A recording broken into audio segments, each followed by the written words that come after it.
In this episode, we're going to discuss how to value real estate for the purposes of inheritance and estate tax.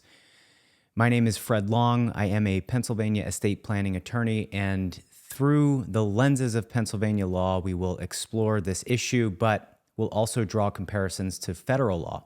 So just keep in mind that if you live in a different state, each state has different rules surrounding how to properly value real estate for death tax purposes. So you just want to make sure that you're relying upon the correct information in your state. When someone dies owning real estate in Pennsylvania, the value of the real estate as of the date of the decedent's death is subject to Pennsylvania inheritance tax. And if you're curious about how Pennsylvania inheritance tax works, I'm going to link in the description below some of the previous videos that I've recorded on that topic. So what is the value? We are talking about fair market value. The definition of fair market value is the price at which a property would change hands between a willing buyer and a willing seller, neither of them being under any compulsion to buy or sell, and both of them having reasonable knowledge of the relevant facts. Why do we need to know the fair market value? So starting with the general rule that any asset passing by reason of death is subject to Pennsylvania inheritance tax. That includes real estate. So putting aside for a moment any exemptions or deductions or exceptions, we need to know the value of the real estate to report on the Pennsylvania inheritance tax return. And the same rule applies for the federal estate tax return. You report the fair market value of the real estate on each of those returns. In Pennsylvania, the taxing authority is the Pennsylvania Department of Revenue. And the Department of Revenue has three specific methods for valuing real estate that they deem to be acceptable for inheritance tax purposes. Starting with number one, the appraisal. An appraisal is generally conducted by a certified appraiser, somebody who will take a look at the property and take a look at comparable properties and how they sold and for what price. And they will come up with the value that they believe represents the actual fair market value of the property.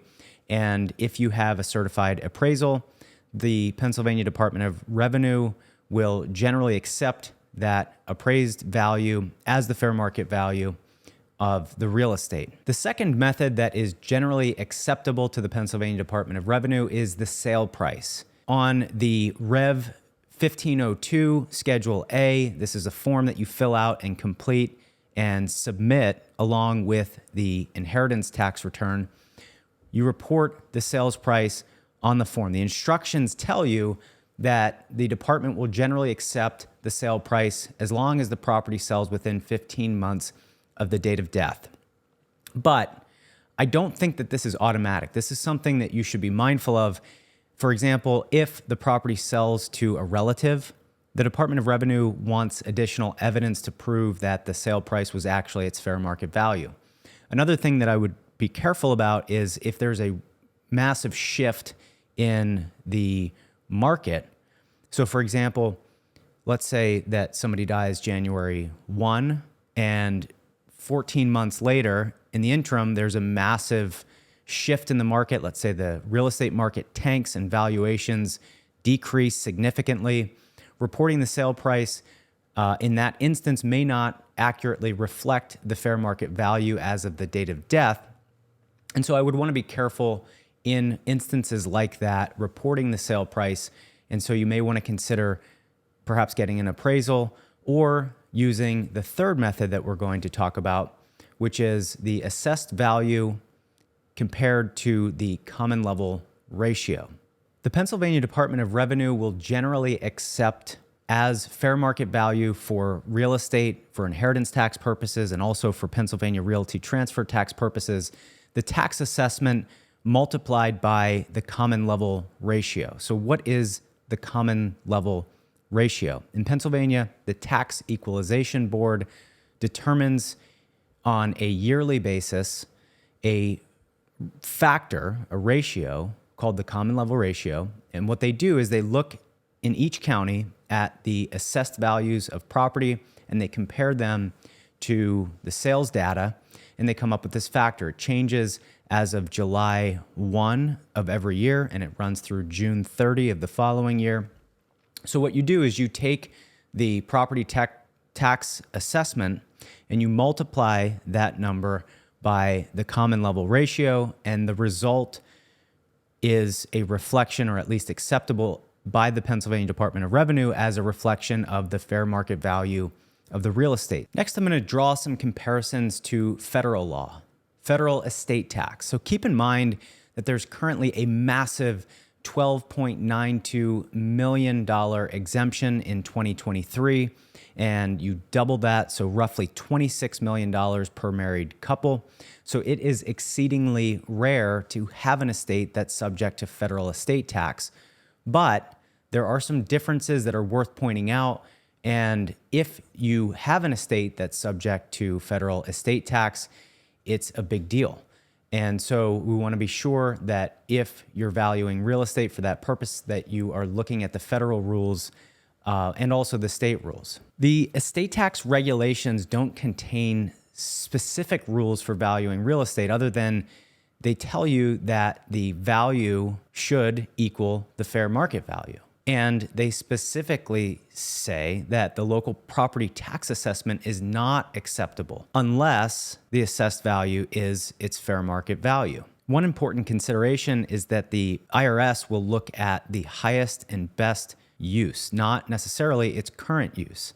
Now, there are some exceptions to that, which I'll cover in a moment. But for federal estate tax purposes, the safest option is often reporting the valuation of real estate based upon an appraisal. A practice tip that is important to keep in mind is that the value that's reported for real estate for Pennsylvania inheritance tax and for federal estate tax will become the tax basis in that property.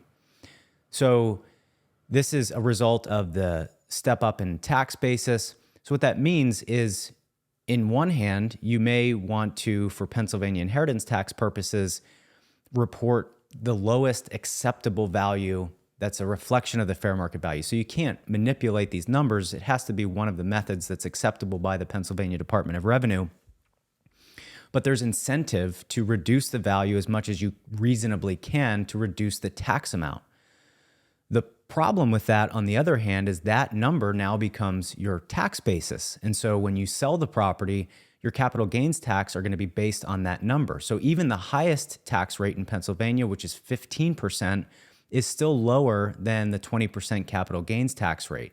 So you just want to be careful when you are reporting these numbers to make sure that you're factoring in potential sale down the road. In Pennsylvania and at the federal level, there are some significant exemptions for real estate that's owned in furtherance of a business, for farmland, for agricultural use land, for agricultural reserve land, and for forest reserve land. And these rules are very complicated.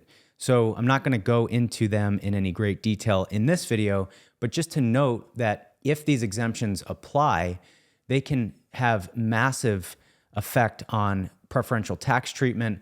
And so they're really worth exploring if those exemptions would apply to real estate that's owned in an estate that you're working with. Another notable exemption in Pennsylvania and at the federal level is a marital deduction. So any real estate, any asset, but in this case, we're talking about real estate that passes to a surviving spouse is completely exempt from tax. So I point these out, the exemptions, the marital deduction, and also the exemptions for businesses and agricultural land or farmland, because they can pose some interesting estate planning solutions. So these issues aren't necessarily something that you're just going to be looking at after someone passes away, but if you could take advantage of those exemptions through proper planning techniques, that's something that should be considered in the estate planning context. I hope that this information was useful. I hope that you found it interesting. And if you like this content, please let me know. And I'll look forward to seeing you in the next episode.